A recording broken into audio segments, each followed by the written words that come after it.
welcome to episode number 238 of the ETPHD Team podcast with myself and Steph. Hi Steph, how are you? I'm really well, thank you. How are you? I am well, thank you. Anna, how are you? I am also well, thank you. Gosh, oh great. Well, today's going to be fabulous because we're all thriving. I mean, that might be pushing it, but okay. Listen, if we manifest it, then it happens. That's right. Oh, yeah. No, I was thinking, and I don't know why I was thinking about that this morning, but do you think people that believe in manifestation never worry about things or never let themselves worry about things? Because if you worry about things too much and you believe in manifestation, then it will happen. Oh, wouldn't. I guess, I mean, that's how it works, isn't it? Right. It's So like a silver lining in things, right? Is that the right vibe? I think they believe manifestation is, I think, the idea that if you can think things into existence and you think like it's already happened. So if you believe that what you think comes into existence, then you'd be really, really intentional with not worrying about stuff, right? Because then you'd be scared that it would come into existence. So I wonder if manifestation is a great way to stop yourself from worrying / I was going to say cure for anxiety. Yeah, I was going to say that's probably the cure I've been after all my life. Yeah. So great. Maybe we should start reading, what is it? The Secret. That's what it is. I actually have it on my bookshelf because when I was teaching at uni, one of my students gave me it because I'd started getting into it. Was when I was teaching at the uni is when I started getting into mindfulness and stuff. He's like, I think you'd really like this book. And I'd used to do personal supervision. So once a week we would do like a future prospects class or whatever. And we did a meditation together. I just found one on YouTube or whatever.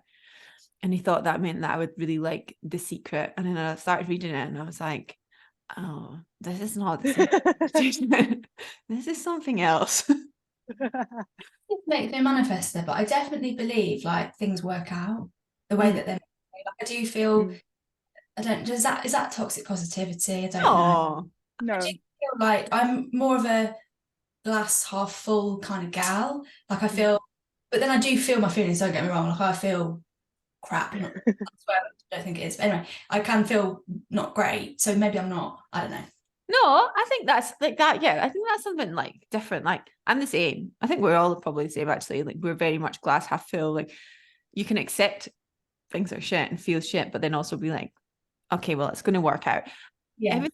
Everything will work out, even if it works out in a way that you don't want it to work out. Like eventually you'll be able to look back on it and go, okay, that was the way that it was meant to be for whatever reason. And I was thinking this yesterday too about it because it's similar to gratitude, right? And I was thinking, remember when Lewis did a talk on mindset at Level Up and he mentioned gratitude and how important it was to do gratitude every day, and there was a question like, don't you think that's toxic positivity to be grateful all the time?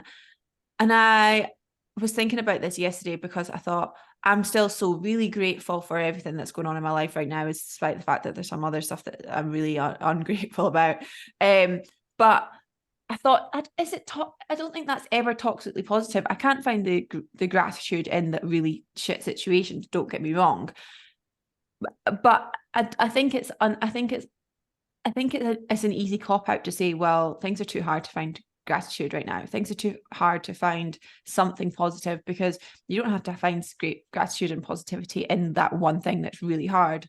I don't know if that will ever be the case for certain situations, but you can still find the gratitude and positivity in other parts of life and try and be mindful of things becoming really pervasive, right? Of just completely being all encompassing.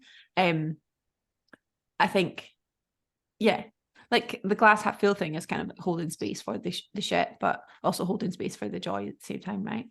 I want to share something on a similar vibe.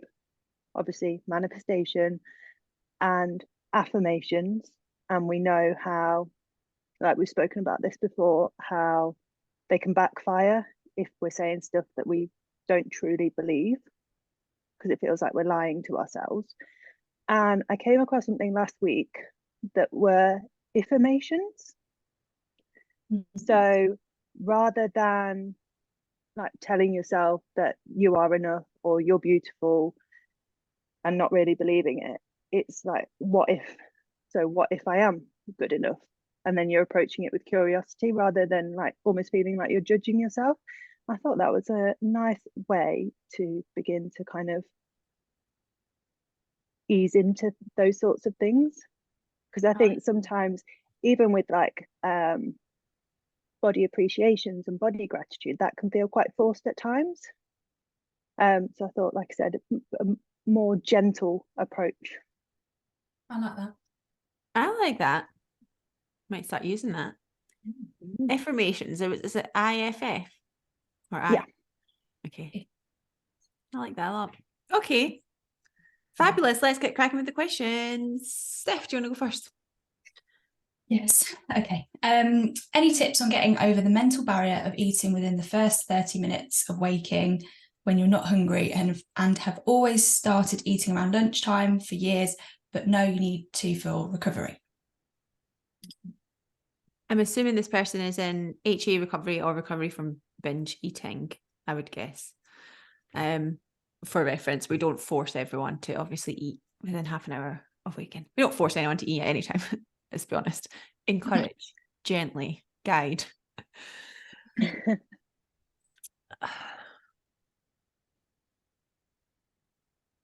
It's gonna feel forced for a while. And it's like any new habit, isn't it? It's gonna take some effort. But it's the same as kind of when we talk about eating regularly, like once you do it often, then your body begins to get hungry for that first meal of the day.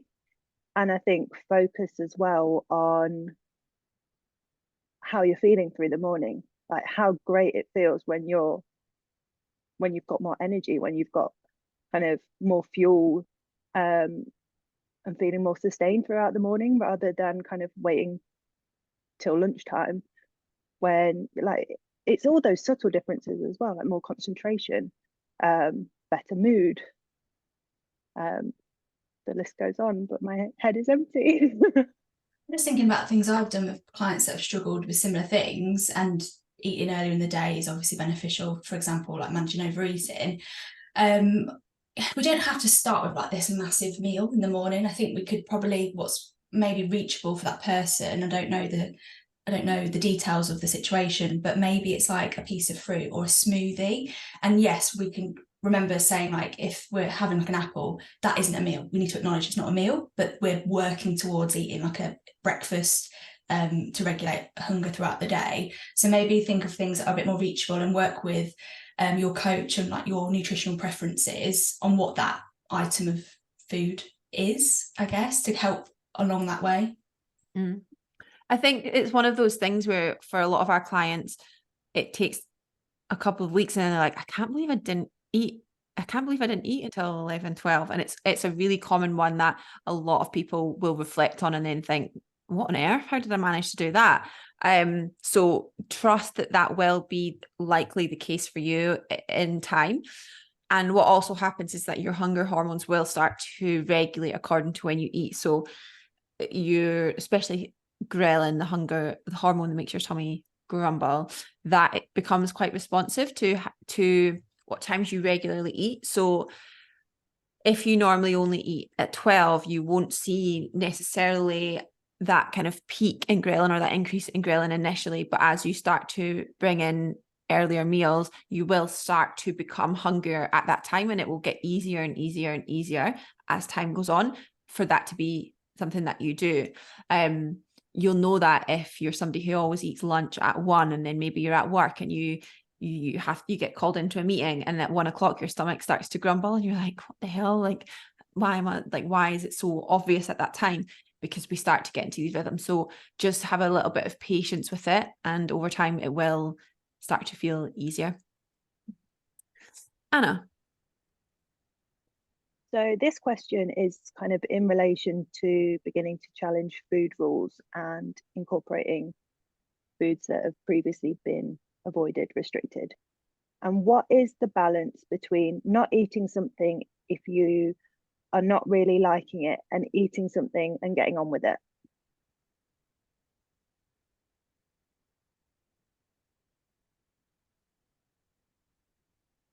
I'm not think sure I understand. I'll just go with what I think. Oh, sorry, go on, Anna. I was going to, so I think, like I said, because we've been working on challenging food rules and just increasing a lot of variety, it's all kind of exploring, is this something I really don't like eating, or is it because I've told myself that I don't like it, or because it's a quote unquote bad food? And if it is the case of genuinely not enjoying it, would you say carrying on and just getting on with it, or would you leave it? What I would say, because I've spoken to a client about this week, where she said, "Oh, I just realised like I have porridge every morning. I don't like it." And I was like, "Okay, interesting." And we do this thing called food congruence, where we notice how we feel after certain foods, after certain times, after eating, etc., which is a really good task to do if you do work with us. But I would say, if you're eating something and you really don't like it, I don't think I would say to you, yeah, just keep eating it. However, if you're someone that doesn't necessarily like a lot of vegetables or fruit, then there's an element of like, I'm just going to eat this because I value health, I value looking after my body. But there's definitely like a balance of satisfaction factor, eating foods that make you feel comforted. Like, for me, I love like pasta, and some people react differently to pasta, or they feel a certain way afterwards. But if I include like vegetables with that, so there's definitely foods that I would say you want to kind of push through with. Trav, actually, my partner, he doesn't really like a lot of vegetables, which is quite infuriating for me because I love vegetables, but he's actually built a tolerance for it. But he also knows, well, I want to look after my body, so there's an element of like trial and error with different foods. And I think this process, what's great about it is it offers like a lot of trial and error. Like, you're checking in with your coach every week, you can see what is working for you and what isn't, and we can let go of those foods. Like oats for my client, we're not going to keep eating oats just because everyone eats oats every morning. Like, we start to create rules on the right way to eat when that's not true. Can I just say, yesterday I for 2 days have craved vegetables. I've craved it. It's finally happened. Craved it. I've not had vegetables. I haven't been eating enough vegetables when I'm here because I just haven't been taking care of that side of my life. And all I could think about yesterday was spinach. I was like, I really need some spinach. I really just need to go. So I went to Trader Joe's. I don't know why. And I just got like one of those ready-made salads with just like everything in it. And it's just like a kilo of spinach. I was having a great time last night. Just ramming it in my gob. Like, this is heaven. Heaven. Do you cold spinach, or do you like steam it? What's the vibe? I like cold spinach. Once when I was a kid, so you know how like a lot of us had to stay at the dinner table before we finished our meals or whatever. Well, I'd obviously thrown a drama because I didn't want to eat. I had a real aversion to cooked spinach, and like it made me gag, but I always had to obviously eat it. And I remember I got sent to my room for misbehaving, I imagine, and I had to have my dinner there, and I put my spinach in the cot of one of my dolls, and then I just left it there. And so I didn't have to eat it. And then like weeks and weeks later, I was with my dolls, and I went into my cot, and there was just like this like moldy, solid, wilted, gag looking ball of spinach. And really since then, like, it's not really been my vibe. It's really kind of stuck with me. So I like a bit of raw spinach. I like it raw. Like it raw. Okay, thanks. I'm glad I know that about you now. Thank you. Did anyone else used to do that if you got sent to your room and hide all the bits that you didn't like to eat? Or is that just me? Where did you hide it? I don't get it. In my dolls cots, babe. Oh my God. What, did you have to go upstairs with your plate? Well, Is that how you hid it? It wasn't a regular occasion, but like if I got sent to my room. Well, I was going to say, like, no food upstairs, so I had to sit there and just sit there. Yeah, same. Did you guys get me to sit at the dinner table till you finish your food? Yeah. Yeah. I remember being at my kitchen table when no one else was around, like just waiting patiently to hope that I didn't have to finish it. Did anyone else parents say to them when you get I'm really hungry. And would anyone's parents say, have a glass of milk? God, no. Mine did. Just have a glass of milk. Is that all about? Is that like a Smith thing that I need to go talk to them about now and be like, or can someone answer that question if you're listening? If anyone's parents said that, because I want to know if that was a thing back then. Like thinking like 20, 25 years ago, was that a thing? Please tell me. Do you know one of my clients, I know she won't mind me sharing this, I'm sure, but we were exploring kind of hunger and growing up and childhood experiences, and she said at the table, if they wanted pudding and they'd say that they're hungry, her grandparents used to check her thumb and like squeeze it and be like, no, you're not hungry enough for pudding, or yeah, there's room for food there. Oh, wow. So, wow, didn't know that was a thing. That's like the opposite of like introspection, right? It's the opposite. Yeah. It's like complete, not just trusting like external stuff, but like completely fabricated external stuff too. Wow, it's wild, isn't it? I mean, and none of this is blame, by the way, to any of our parents or anyone's parents. We, you know, when we know better, we do better, and that's just the way that it was back then. I definitely posted some food to for children in other countries that couldn't afford to eat. I definitely put that in the letterbox at one point, unless I've told myself that story so many times because my dad used to threaten it that I've imagined I did it, but I'm pretty sure I did. Getting back to that question, the only thing I'd say on that question is I can't actually remember the question, but I remember my answer, so I feel like that's fine. Try and get out of your head in this process and into your body and into your senses. So if you're not sure if you like something or not, it's because you've got these stories in your head, right, of maybe I shouldn't have that, maybe I should have that, I didn't like that before, etc. So try and let go of those, and like it's difficult, right? I can't let go of the fact that there was congealed spinach in my doll's cot, right? That's in my head somewhere, and no matter how much I get into my senses when I'm eating wilted spinach, comes back into my head. But you can try.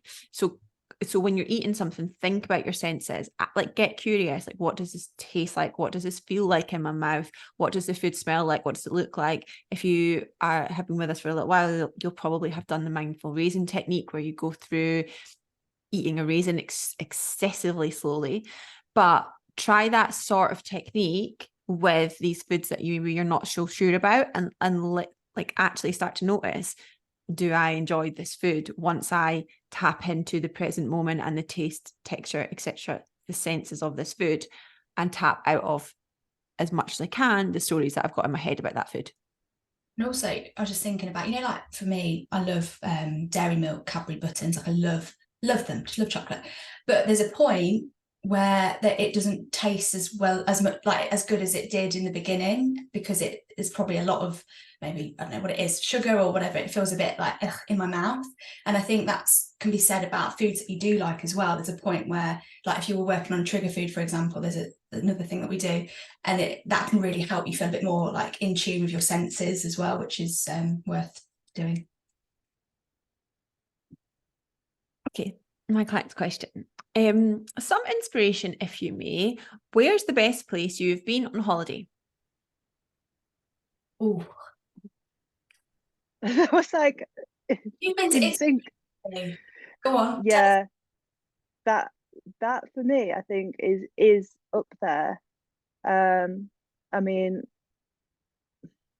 my heart is in Cali, but Italy was just absolutely incredible because I've never done a holiday like that, and just really got to explore kind of the local area, and it was so like it felt like a really authentic experience. Like nobody spoke any English and you were in with the locals, and it was great and so beautiful. So I highly recommend, still not 100% how you say it, but Puglia, I think, which is southeast coast of Italy. I would say Montenegro was amazing. Like if you enjoy moving, hiking, scenes, great food, nice weather, then that's like, it's 2 hours away. It's great.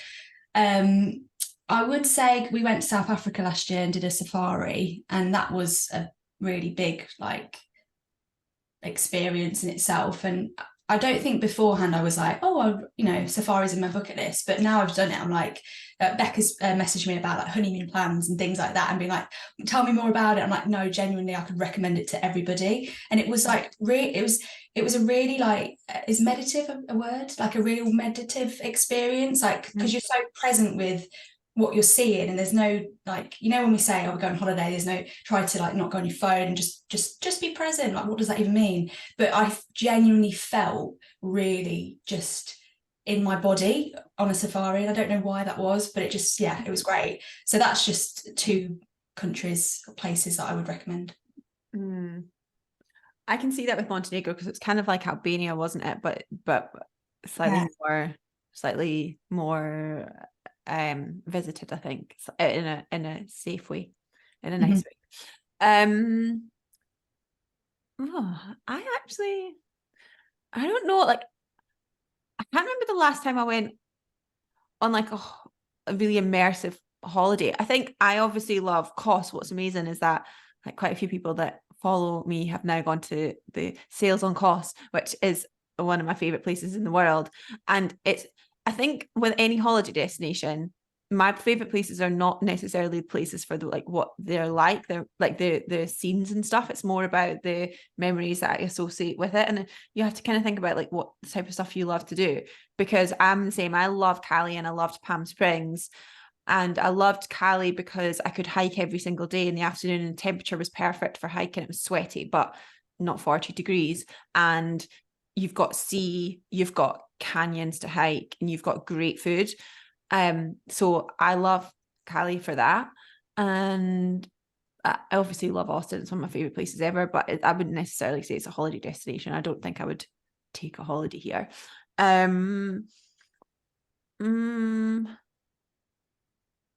think that's probably all I've got to add. When you just have a complete mind blank and you're like, where have I actually been? Do you know when I went that I really loved, which is a bit random, was Madeira. I went to Madeira with my mum, and that was beautiful. Like, again, sea, lots of hills, like you just live on a hill, so it's lots of like walking up and down hills, but lovely people, great food. I really enjoyed that. So yeah, I don't know if that's helpful at all. Okay, Steph, question. Okay. How to ensure you are focusing on yourself and your own habits/needs when life takes over?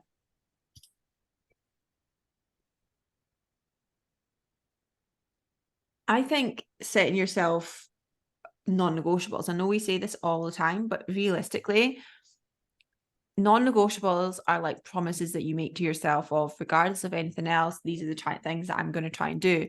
I think that the reason that they don't work is sometimes we're like, well, my non-negotiable is that I'm going to go to the gym 4 times a week, and I'm going to meditate every morning instead of every morning and every night, and I'm going to do like, and it becomes a bit like, that's not non-negotiable, that's pretty optimal. I think having non-negotiables of genuinely what is the very minimum that I need to do in order to feel like I'm still myself. And so my non-negotiables would be moving every day, or moving most days, actually, not every day. And it's not gym, it's not walking or running, it's just moving my body once most days. And my non-negotiables would be having protein twice a day. Ideally, I'm always going to have it 3 or 4 times, but if I can have it twice, that's my promise to myself. And I think it's really about just having those very minimum non-negotiables of realistically, what do I need? It might not be meditating every day. It might be doing a couple of breaths in the morning before you get out of bed, like, or 2 minutes of breathing before you get out of bed, whatever it is. That's probably the only thing that I would say that kind of, as long as you make that promise to yourself and that commitment to yourself, then, and know that you're worth making that commitment to yourself. And maybe having that conversation with people around you, if like it's really busy because maybe your kids have got a lot on and you've got things with your partner and in-laws and all of these things, having that conversation with someone that's like, these are the things that I have to do in order to show up, not like an asshole for everyone else, and to support myself. So I would really love it if you could support me in doing, like, not chatting to me for the first 2 minutes and when we wake up in the morning, etc. And having that accountability can be helpful.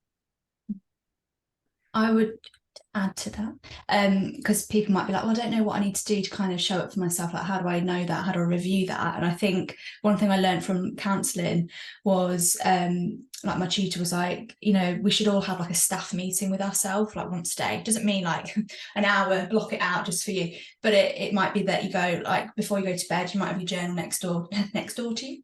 You might say like a bit of an end of day review, just being like, oh, you know, kind of what made me feel good, or what happened today, and then you can then reflect on like the decisions you made that day or the routine and see if it's like effective or not as effective as you want it to be, because then you can't really know until you review it, I think. So I think something I just do with clients is have a bit of like an end of day review. That can be quite good to then put in those non-negotiables.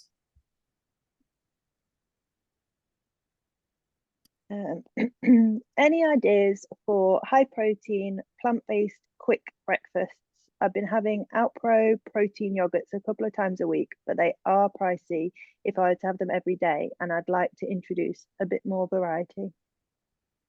I'm assuming this is vegan in Mm. that case.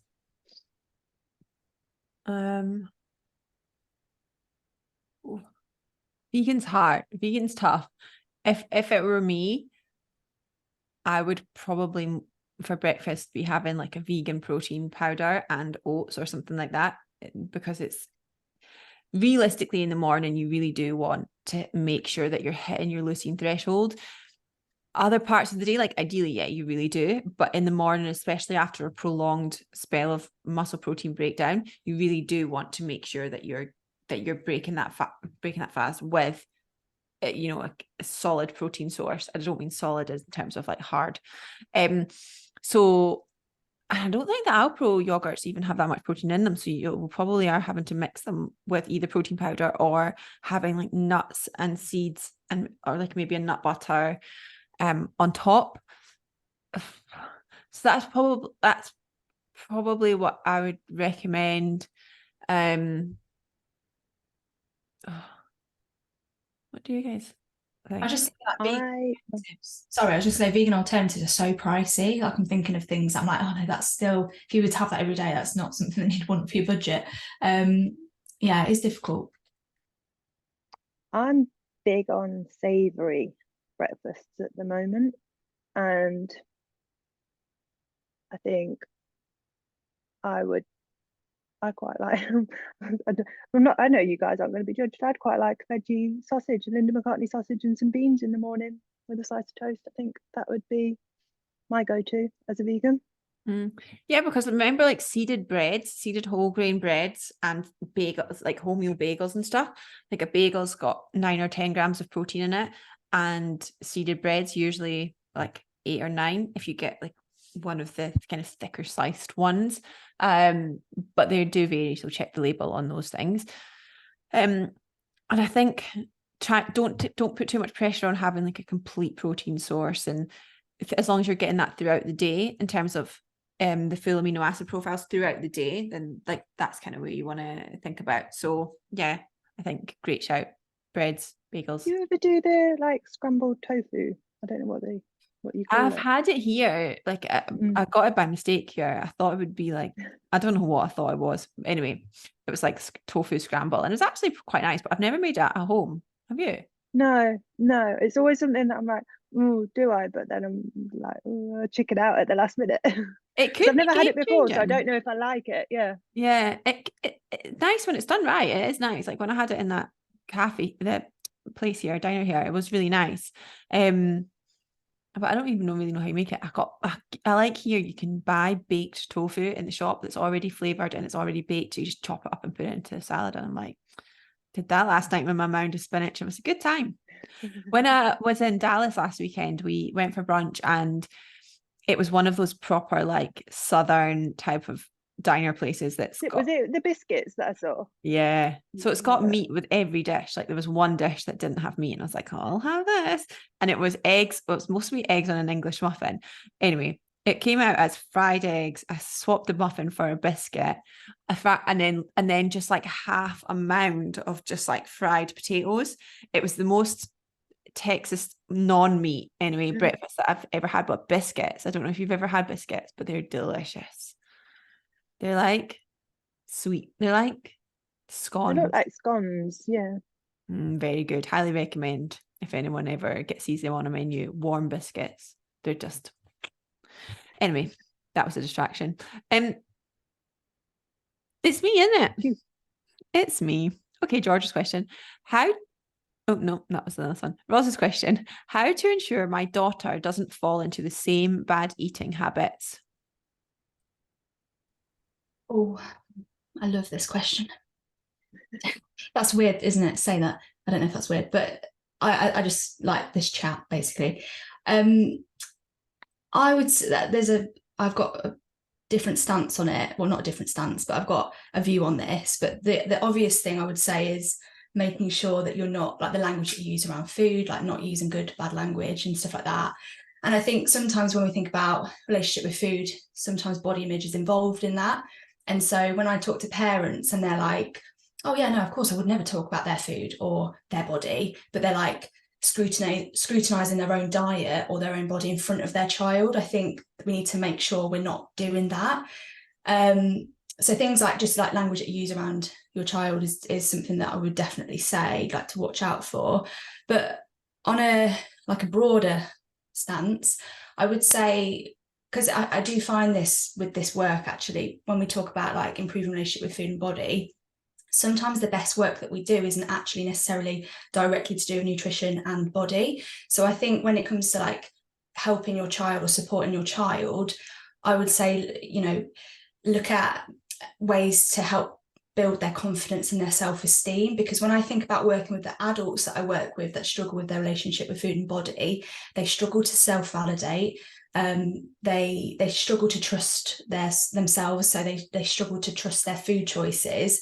So I think in a weird broad way, I think like when you have like conversations with your child, and let's say you have a bit of a disagreement, but like empowering their voice a little bit and being like, you know what, we don't agree on that. And obviously as a parent you're setting boundaries because of like behavior stuff, but I think sometimes it's worth saying to them like, I love that you think like that. We're having such a good conversation from this. And because I think like validating voices is so important when it comes to relationship with food in a weird way, and relationship with your body. So yeah, I don't know if that makes sense, but that's something I would say.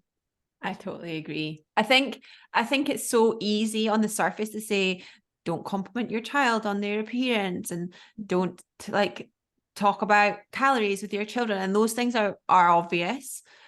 Always worth reiterating, but they are the more obvious stuff. And it's like, I think realistically, our children often replicate what they see, and they interject these kind of opinions, values, etc. of the people around them. And so this is a bit of an issue I have around the dieting side of things, because you'll see people who are like very fat loss focused saying, you know, just don't track in front of your children and all of these things. But if you've been dieting for a very long time, it's very difficult to then sit with your children and eat the same as your children and not display any sort of aversion to eating certain foods or discomfort with certain types of food that you're eating. And it's not impossible by any means, but really it's about how you are modeling things. And what's amazing is that you're doing this work with Roz now, and so everything that you're doing and learning and putting into place now is everything I know that is going to support your daughter's relationship with food. So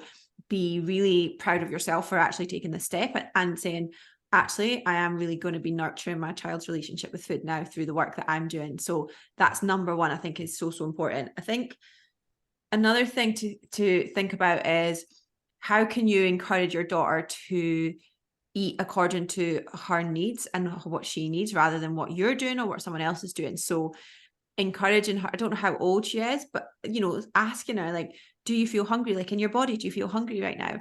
But maybe before you say, what do you want for dinner? The classic, say, okay, how hungry do you feel in your body right now? Like little things like that just make someone go, oh, what does that feel like in my body? That's a really powerful thing. And then before, rather than saying like, are you done? Are you finished? You can, like, at the dinner table, again, this is going to be age dependent, and how you articulate this is you'll know your child better than I certainly do. But, you know, again, saying like, okay, do you feel full in your tummy? Do you feel full in your body right now? Or like, and not encouraging people to just consistently eat more and more or less and less, you know, depending on the situation.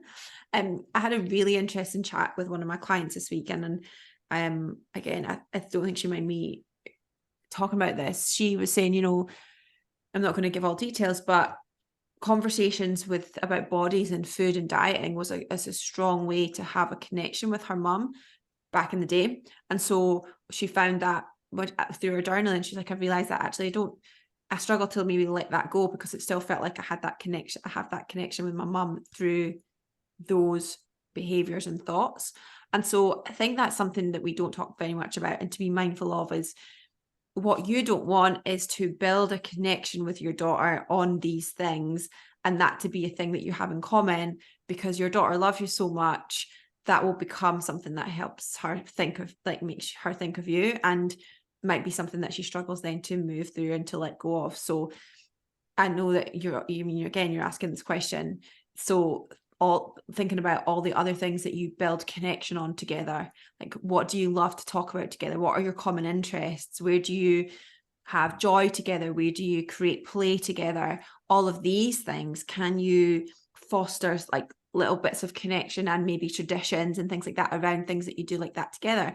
I always know that, like, I always bake with my mum, and baking is a thing for me. It's not we didn't eat cake together all the time, but we baked a lot together time. I'm with my nana, and that's our thing. So it's like, what type of things do you have there that are much more about connecting outside of like food and body and cultivating them, which I'm sure that you already do.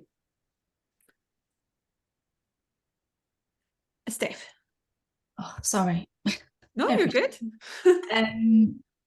The tips for structuring eating when you have a busy job. I'm still finding this a big challenge. I think when it's something that you're not used to, in whether there's like a history of restriction, or whether it's just kind of been,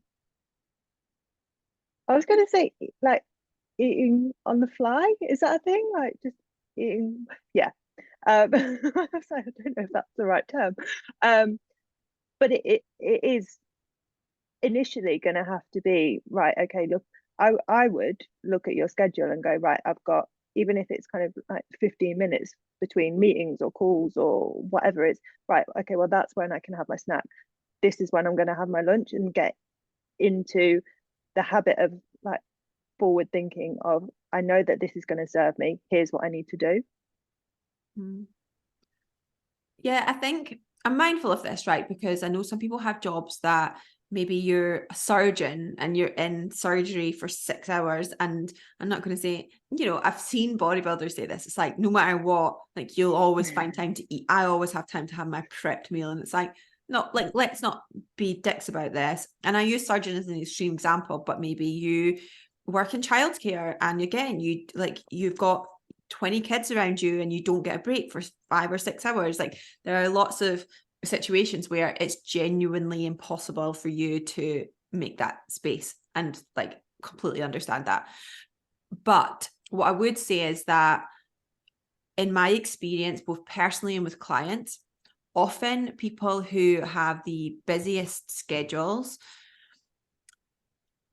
are the ones that find that having a structure, one, really helps them, and vice versa. I know that when I was competing, I would work from like, say, 8 till 6 at the uni. And it was my first job teaching. So I was really like on high alert, and I just said yes to every opportunity that I had to teach. And then I would be building my business in the Costa across the road from 6:15 until 9 p.m. And then I would go home and try and maintain a relationship, lols. And then do the same. And I'd get up at 5 and do the same thing again. Right. And again, I realized I had autonomy when I was, you know, in the evenings I was building my own business, but during the day I would be in labs teaching for 4 hours or whatever, and I was competing, so I would eat regularly and I was extremely regimented. And I personally found that being so regimented with things, and had to be, and I'm not saying that you should be really regimented with this, but there are parts of this work that you do have to be quite structured in, right? It's not a free for all, as some people may well think, right? I found that the combination actually was very, very helpful to me, because it was all just like, this is not the most helpful way to always do it, but I felt like it all just had to align, because I didn't have an option for it not to align.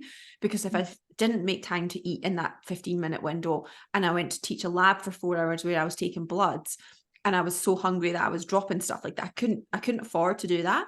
So I actually think sometimes if you prepare in advance, like where you can, I actually think having more structure and being busier can sometimes be really helpful to the process of becoming more regular with your eating, and vice versa. But sometimes that is a mindset shift of not, I'm so busy that I can't do this, more, I'm so busy so it's more important that I do this. And actually you get much more into a routine of ticking these boxes. And again, that sounds very counterintuitive by definition, but actually structure is important, especially if you're recovering from HA or you're recovering from binge eating.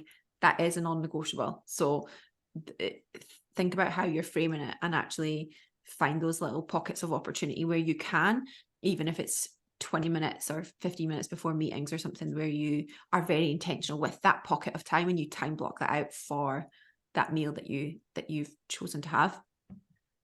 What do you say to people that, because I sometimes get this, like that really struggle with meal prepping and like putting a bit of thought into their meals, but then when it comes to eating that meal, they don't want it, because they just don't want to have that. That's such a good question, because I mean, it's such a good question, and I think it happens to everyone. Honestly, I think, and I don't know if you guys agree with this, but I think as an adult, sometimes you have to parent yourself and say, do you know what, you might not want this for dinner, but this is what we've prepared. Like, when you're a kid, you don't always want wilted spinach for dinner, but it's what's prepared, and so it's what we're going to have together, and you're going to eat, so you're hungry. And I kind of feel a little bit like you don't hate it, because you wouldn't have prepped it if you hated it. And in which case, if you did, then let's think about why you're doing that, and let's choose something else. But so I sort of, with my clients, I sort of align myself with, okay, if you don't like it, then let's choose something else. But if you've chosen to prep it, you don't hate it. So sometimes you're eating for function and practicality. I asked that because it's more to do like ADHD, for example, and like meal prepping in general. Sometimes it can be quite difficult, but I have the same view of you, and then I think, oh, maybe I shouldn't, but then I'm like, no, actually there is an element of like, this is what we're going to do to support ourselves today, and I'm going to have that kind of thing. Yeah, I do think, like, completely agree. And if you are just doing like bulk cooking and that's the meal, absolutely. But I do think as well, like, having some basis so that you still have, it can be a bit more intuitive in that, right, here's the options for today. I just need to pick a protein, a veg, and a carb that I've already prepped. And then it, like I said, then there's not the, oh, I really don't fancy it. There might be that, but there are a few different options, combinations, rather than you just going, I really don't want that, and therefore I'll sack that off and have something else entirely. I've got this fruit for breakfast that I want to say it's either, damn it, it's either called like a plapple or a player or something like that. It's like a plum combined with another piece of fruit. I want to say it's like a plum apple. Oh, I wish I could remember. I'm very excited to have it for breakfast this morning. I think it's called a plapple. Have you heard of this before? I might be totally wrong. No, I have not. Maybe could be plum and pineapple. Oh no, is that a weird duo? Plum and pineapple? Yeah, it's weird, isn't it? I think that'd be delicious. Or planko? Is it a planko? Now I'm very upset. It looks kind of like a plum, which is why makes me think it's a plum apple. I'll have to feed back. Please do, and let us know what combination it is. Oh gosh, I'm gonna have to. Yeah, sorry. Anyway, that was a bit of a diversion. I just got excited for my breakfast. Okay, whose question is it? I don't think it's me.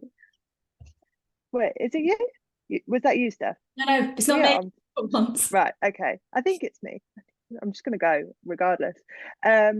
I have a friend of 22 years who I feel is quite selfish and that I can't be my authentic self around. But I speak to her every week and she is my go-to for a car catch-up, moan about the world advisor. I don't have anyone else I can connect to in that way, but I feel let down by her all the time and forgive her every time she upsets me. My family and partner really don't like her, but I don't seem to be able to let go, mostly because I feel lonely where I am. New place, all friends are my partners, and I'm worried I'll lose the only real connection I have. Thoughts?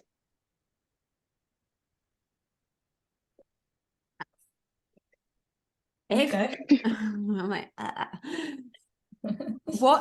why is a connection, like, get curious about how you feel after you spend time with her.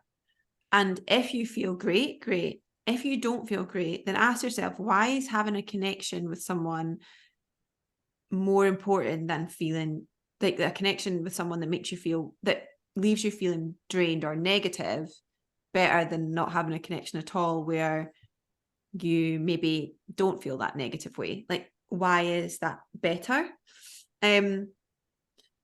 Because there's always space to make new connections. And listen, it's really, really hard. I realized I've been in Austin for a month and I'd planned to come here and get on Bumble BFF and like make friends at yoga. And I'd planned to do all of these things, but I originally planned to be here for 6 months.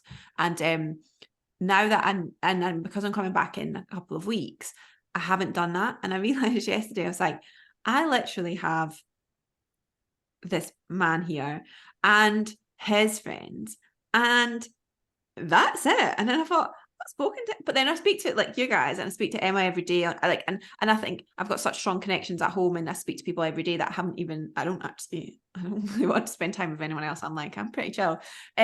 But the point being, you can meet new friends, and Bumble BFF exists, classes exist. We've spoken so many times on this podcast about, maybe going to like a new exercise class or a new hobby. Like one of my old clients set up a book club, which is just phenomenal to start meeting people. So there are always ways. It's scary and it takes effort and time, but there are always ways to meet new people. But I also think there's something to be said for like, have you actually had this conversation with her about your boundaries, about, okay, what is it that's making you feel this way about her or your time with her? And is it actually because maybe she, I don't know, always talks about other people? And then can you set a boundary around like, I totally understand that like you want to vent about other people, but I would really love it if we didn't spend our time together talking about other people. I find that it's quite draining. Like, can you actually have that conversation? And then the other thing is to think about, like, one friend is not going to provide everything for you.